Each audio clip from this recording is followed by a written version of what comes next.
Hello everyone, I'm Ben from What Culture and this is Scott from What Culture. Hello. Now, as you may have seen yesterday, the Avengers project is a thing. It is. Marvel announced a partnership with Square Enix to produce a series of games. Maybe you've got some very professional looking notes there, barely concealed by a piece of card. Indeed. But you found out some information, you've done some digging, and we're just going to have a little discussion about everything that we know at the moment. So all that they put out was just a little teaser trailer, which a lot of people in the comments got immediately annoyed that it was so vague, and they've said more information's come in 2018. But if you dig below the surface a little bit, there are a few indications as to what this is actually going to be. Okay. So it's outlined what the project is, I think. It seems that Marvel and Square Enix have partnered together to publish a series of games. The first two are developed by Crystal Dynamics and Eidos, of like Tomb Raider and Deus Ex fame. And that's going to be a main Avengers game. Now that's coming next year, but fracturing off from that, according to like the press release and the basic description in the YouTube, it seems like they're then going to branch out and do individual titles after that, because they've discussed they want to make a series of games that gamers can play for years to come. Right. Which, to me, sounds like some sort of Disney Infinity Skylanders type platform that maybe other games will plug into. Which probably sends alarm bells ringing in a lot of people's heads. Like unless you collect figures. Oh, Jesus. Like me. For God's sake, Scott. Yeah. Bloody figures. Disney Infinity figures. Yeah, now that it's been cancelled, you're buying them all up on the cheap. They're cheap as you wouldn't believe. I would. If you want a little Rey figure, Kylo Ren, glow in the dark lightsaber. Go on, how much? £8 to £10. That's all right. It's about 20 before. Yeah, okay. Get 2 or 3. That's it. I mean, the last time we had a proper Avengers game really was Marvel Ultimate Alliance. Which was pretty rubbish. It was. A lot of people liked it. Sorry, what? It was pretty rubbish? Yeah. Ultimate Alliance? Yeah. But what? The second one wasn't very good. First one's brilliant. Are you mental? It was brilliant.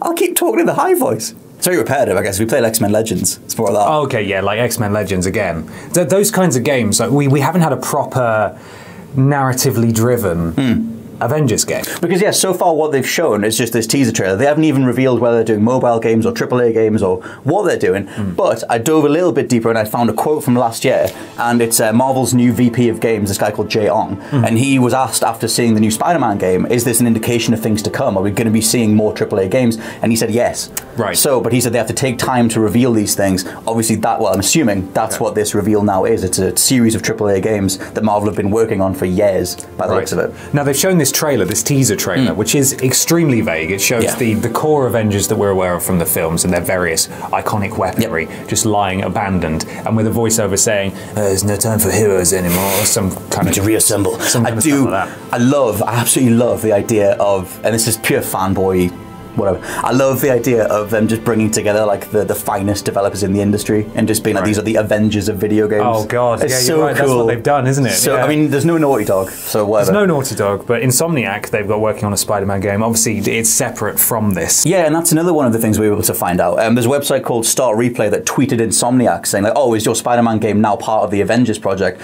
They said they were happy about their all-new Spider-Man game, and going from the press release, they've said the Avengers game is an original story. So assumedly, these things aren't connected. Okay. Do you reckon Insomniac were made aware that they were going to enter into a partnership, or are Marvel just knocking on everyone's door saying, hey, do you want to make a cool Marvel game? I think they're doing that, but I also think there's that weird long-standing thing with Sony and Marvel. I think Sony still have Spider-Man rights. Like, that's very true. So I think they've retained that. I think that's why Insomniac First Party Studio are doing Spider-Man. Not first party. Really? No. Oh, well, balls.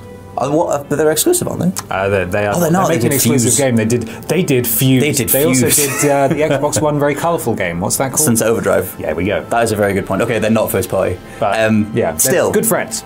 Yeah, it's very good friends. They're just friends. Either way, yeah, it seems that, like, I think by the looks of it, Sony have still got Spider-Man so they can do their own standalone thing. The way people are talking about the Spider-Man game seems like it's going to be to that character what Arkham was to Batman. Right. Like just a little one-off sort of side story. Exciting. Yes. But it does mean that going forward, if we're right about all this, Spider-Man isn't part of the Avengers project. So...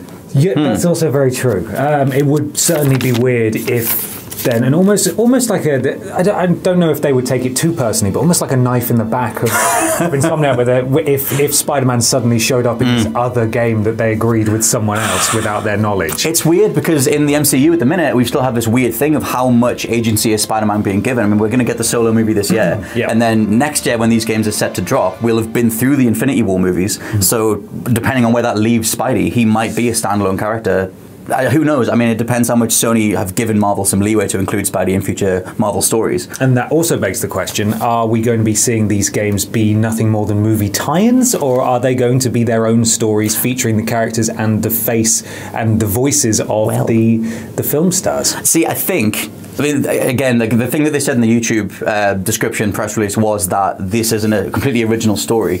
And I would assume, this is pure speculation, but I would assume that because they've got Crystal Dynamics on board and because they specialize in third-person action games, and Tomb Raider is definitely a very bow and arrow heavy thing, I would assume that they can then take that technology and do something like a Hawkeye game. I would also assume... The one that everyone wants. I know, right? The one, yeah. Imagine if that was the first one. That's the guy. Oh, We're God. very excited to announce Hawkeye, the video game. Bollocks to you, Thor.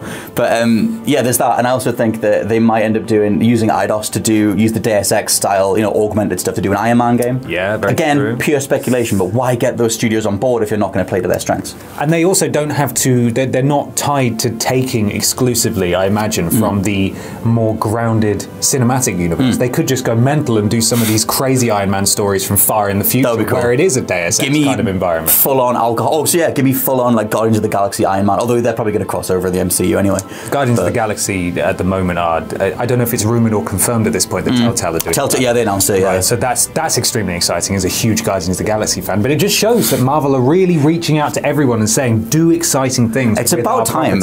I mean, the last thing that Marvel did in-house, that's the thing, they don't develop their own games. They've handed them off to other studios for years. The last one that they did... Activision, right? They've had the license for the longest time. Especially for like Spidey. I mean, the last game that they developed in-house was like 2011's... They were just in mobile apps. The last game was like 2011's Thor tie-in, which is just on iOS, which I guarantee you didn't play because no one did. Didn't play it. Did you ever play the Facebook game, the Marvel game that came out around the time of the first Avengers film? I don't think there was like Puzzle Quest and then Avengers something or other, and you picked your heroes and stuff. It doesn't matter. It was great. I played the hell out of it. Really? Yeah, it was really enjoyable. When I say it was great, it's really bad for a Facebook game. Facebook game, really good. True, because that's another thing. Looking at the movies that are coming out in 2018, the MCU as it's penciled in is mostly done. Like after about halfway through 2018, we've got the Black Panther movie and Captain Marvel, but if we go with the idea that the MCU is as one, I mean, Marvel have rebooted a whole bunch of their comics to fall in line with this one unified vision. Right. Maybe after the end of the MCU is done, we then transfer to the video game realm and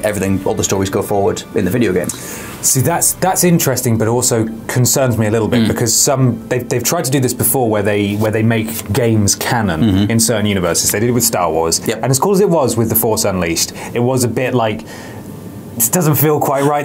This is canon. It is. And also they've tried to make game versions of TV shows that have fit in as well. I can't remember the name of it. It was an Alien one that came out a couple of years ago. Begins with a D.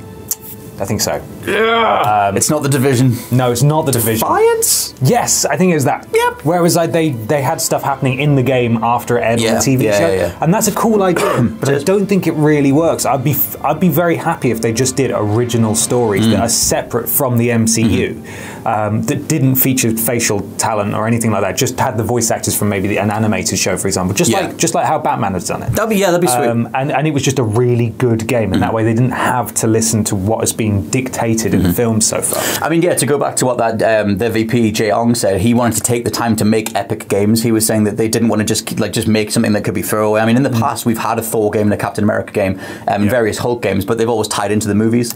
And so they're always, most of the time, those developers are hamstrung by the production schedules of the movies, trying to turn them around faster than an average game schedule would take. So in theory, now that Marvel have just like freed some time up, I mean, Infinity War has been announced for years, so if these games have been in development for this long, that's about a 3-4 year cycle, which means that 2018, in theory, would then produce a very good, fully well-rounded, nice, professional, good, brilliant, excellent thing. Lovely game. Yes. Well, I mean, the press release did say that we wouldn't be hearing anything else until 2018. Which is mental. That they've showed it so early in 2017. Did they not see No Man's Sky? I mean, we're going to pick this apart and talk about it for a year, but still.